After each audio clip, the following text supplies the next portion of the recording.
June 1 திறக்கணும்னு முடிவு பண்ணிட்டோம். அப்புறம் போற இடத்துலலாம் எல்லாரும் வந்து குறிப்பா குழந்தைங்கலாம் எனக்கு சோசியல் மீடியாலாம் மெசேஜ் பண்றாங்க, அங்கிள் கொஞ்சம் தள்ளி தரங்க, வெயிலா இருக்குனாங்க.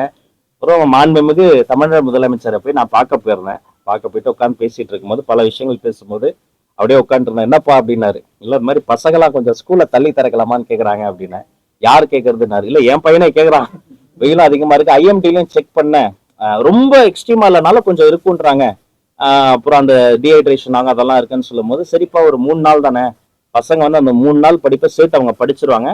பெற்றோருக்கும் குழந்தைகளுக்கும் பாதுகாப்பு ரொம்ப முக்கியம் அப்படின்னு அந்த அந்த ஜூன் 4ஆம் தேதிக்கு தள்ளி வச்சது மாண்புமிகு முதல்வர் அண்ணன் விஜய் தான். அவருக்கு நான் தேங்க் பண்ணிக்கிறேன். அந்த குழந்தைகள் தான் எங்களுடைய சைல்ட் சென்ட்ரிக் அப்ரோச் தான். அதனால ஜூன் 4 தான் எல்லா ஸ்டாண்டர்டுக்கும். ஜூன் 4 தான். அந்த ஜூன் 4 அந்த குழந்தைங்களை வர்றதுக்குள்ளார டெக்ஸ்ட் புக் போயிடும்.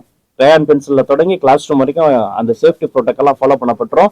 ஆசிரியர்களும் பள்ளி கல்வித்துறையும் அமைச்சர் நானும் தயாராக இருக்கிறேன். எல்லா குழந்தைங்களும் சந்தோஷமா வருவாங்க.